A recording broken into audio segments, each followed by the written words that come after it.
Inangiming gumawa ng gulo ang di umano'y mga miyembro ng Young Scorpion Fraternity. Nakuha na ng CCTV ang pagkapang-abot ng mga miyembro ng dalawang fraternity sa Palma Hall ng University of the Philippines, Diliman. Tanggal na nga ng pag-anid sa fraternity ang hazing.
Welcome, freshmen.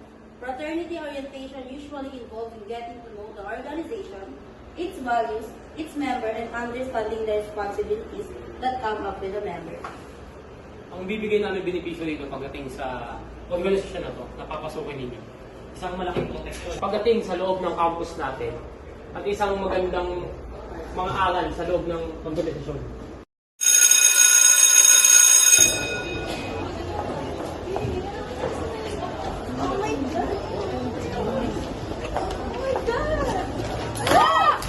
Napangga ka niya. Trip ka ba? Ha? You want to smoke? Sa sunod titignan mo yung dadaanan. Let's go, girls.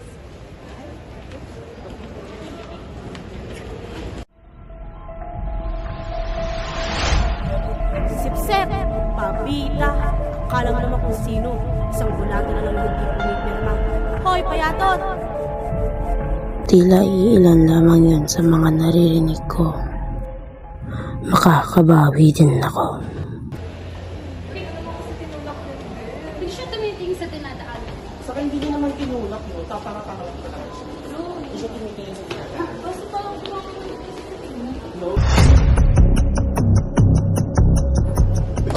Babe, dapat nag-sorry ka na lang. ba't ka magsasorry? Ako bang makasanggas ka? Correct. True. Tsaka ang laki-laki ng daanan. Kung saan pa tayo dadaanan pa siya dadaan. Kasi, di ba, nakita mo naman ang kanyang mukha. Hindi ko man yung nag-sorry. Kasalanan ko ba yung pagiging tanga? Tila ba kahit wala akong ginagawa, ay trip ako ng mundo.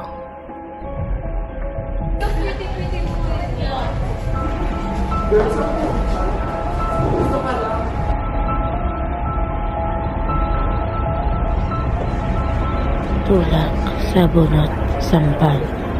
Iilan lamang yan ang mga nararanasan ko sa loob ng silid-araw. Yung mga mukha niyong yan, handa kayo sa akin, makakabawi din ako.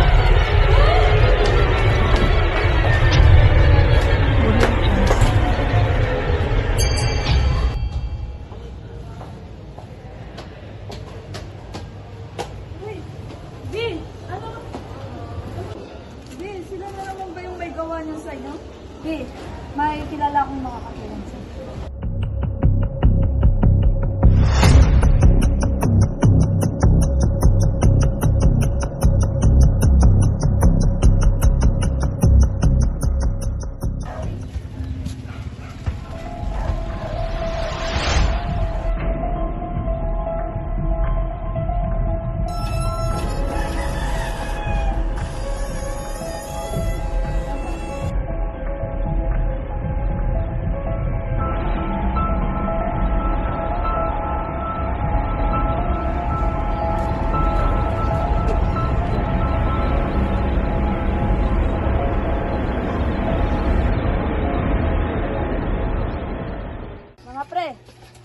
Lagi nabubuli sa school. Gusto daw magpatulong. Handa ba yung bata mo?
Simula sumali ako sa fraternity na to, natuto na akong uminom, may bisyo, at kung anong-ano pa.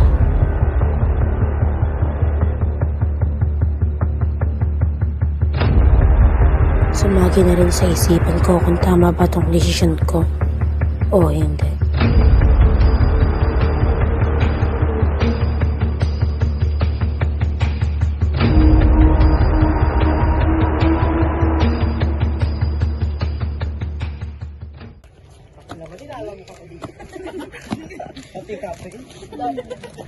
Girls, nakikita niyo ba yung nakikita ko?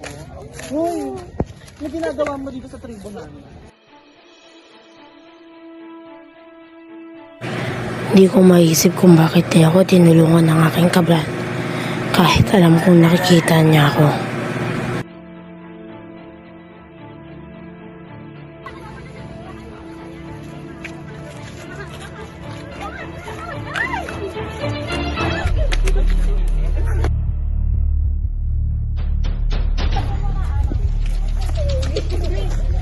Tropa mo yun, di ba?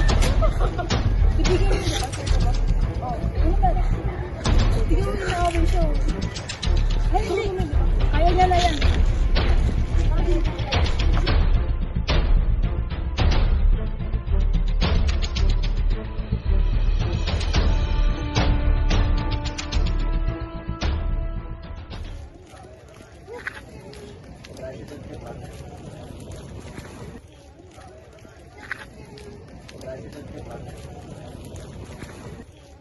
Di ba, kaklase mo to?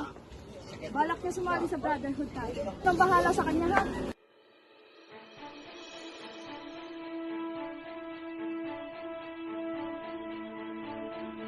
Sigurado ka na ba dyan? Handa ka na ba sa mga mangyayari pag sumali ka dyan? Oo, pre. Matagal ko na ito pinag-isipan. Gusto ko din kasi protektahan yung sarili kasi mga bagay na nangyari sa'yo. O sige, kita na lang tayo mamaya gabi.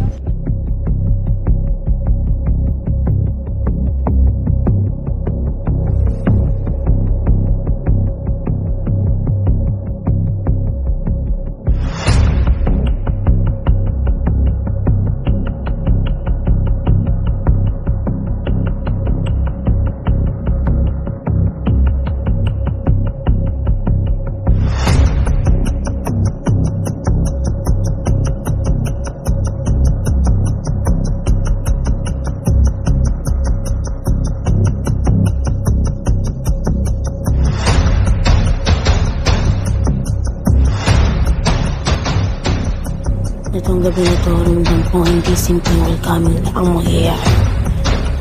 Hindi ko alam kung anong gagawin ko ng mga araw na to. Kung paano kong tutulungan ng aking kaklase.